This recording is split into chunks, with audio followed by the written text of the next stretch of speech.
Halo, kami dari grup C5 akan mempresentasikan tentang Alibaba Group. Di grup kami ada Almira, Melisa, Janet, Patricia, Vincent, Felix, dan Alfonsus. Jadi, yuk disimak. Alibaba Group adalah konglomerat multinasional Tiongkok yang memiliki spesialisasi dalam e-commerce, retail, internet, kecerdasan buatan, dan teknologi yang didirikan pada tahun 1999.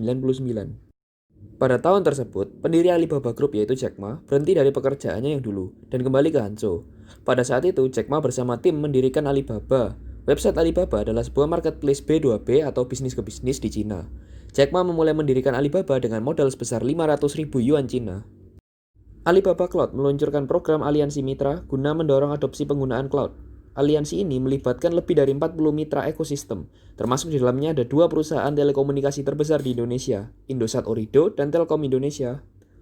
Persaingan internasional tentunya mempengaruhi respon Alibaba dalam menentukan dan menerapkan strategi bisnisnya. Dengan semakin ketatnya persaingan antara berbagai perusahaan e-commerce di seluruh dunia, menyebabkan Alibaba menerapkan strategi bisnis berbasis B2B, atau yang disebut business to business, yakni dengan menempatkan Alibaba sebagai perantara yang mempertemukan produsen produk dari Cina dengan penjual retail dari berbagai negara dengan harga murah untuk dijual kembali. Dalam hal ini, perusahaan Alibaba mengincar penjual retail di berbagai e-commerce seluruh dunia untuk dijadikan target marketnya. Salah satu contohnya yaitu di Indonesia. Kita dapat dengan mudah menemukan produk Alibaba yang dijual di berbagai e-commerce Indonesia. Namun, produk tersebut dijual dengan harga yang lebih tinggi daripada di Alibaba. Dengan strategi demikian, perusahaan Alibaba dapat memperoleh pangsa pasar yang lebih luas tanpa perlu bersaing dengan e-commerce lainnya. Alibaba dan JNT Express telah melakukan kerjasama pada 9 Mei 2017 yang menghasilkan perusahaan JNT Alibaba. Sinergi ini menjadikan JNT Express sebagai rekan untuk mensosialisasikan servis dari Alibaba. Starbucks bekerja sama dengan unit bisnis layanan pesan antar makanan milik Alibaba, Elmi, untuk mengantarkan kopi dan makanan ringan bagi konsumen Cina tahun 2018. Alibaba mengakuisisi 67% saham dari Lazada yang berbasis di Asia Tenggara senilai 1 miliar US dollar pada 2016. Dengan akuisisi ini, Alibaba menjadi pemegang saham mayoritas di 6 negara, termasuk di Indonesia. Selanjutnya ada US, yang juga merupakan pelaku kerjasama internasional dengan Alibaba.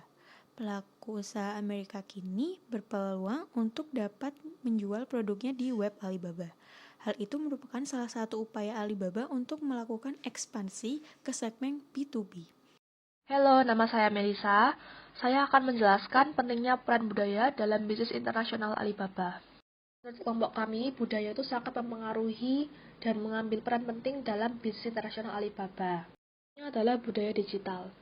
Era digital telah membentuk tatanan baru di mana manusia dan teknologi hidup berdampingan dan senantiasa berkolaborasi. Ini membuat manusia beralih dari yang semuanya konvensional menjadi digital. Nah, Alibaba sendiri merupakan pelopor berdirinya shopping digital terbesar yang ada di dunia, atau yang biasa kita sebut dengan online shop. Selain itu adalah budaya instan. Budaya ini membuat Alibaba unggul dikarenakan menyediakan layanan di platform digital secara instan. Untuk membeli suatu barang, kita hanya menggunakan smartphone, membayar dengan e-money, dan besoknya barang tersebut akan diantar oleh seorang kurir. Kita nggak perlu repot-repot kemacetan di jalan, ataupun membuang banyak waktu yang lama untuk mencari barang tersebut. Kemudian ada beberapa cara di mana perbedaan ekonomi, hukum, dan politik suatu negara akan mempengaruhi Alibaba. Yang pertama di bidang ekonomi. Penerapan sistem pasar atau kebijakan ekonomi tertentu di suatu negara dapat membuat Alibaba harus berekspansi ke pasar asing dan memungkinkan bagi Alibaba untuk kehilangan pasar domestiknya sendiri akibat dari sistem pasar atau kebijakan ekonomi yang diterapkan oleh suatu negara.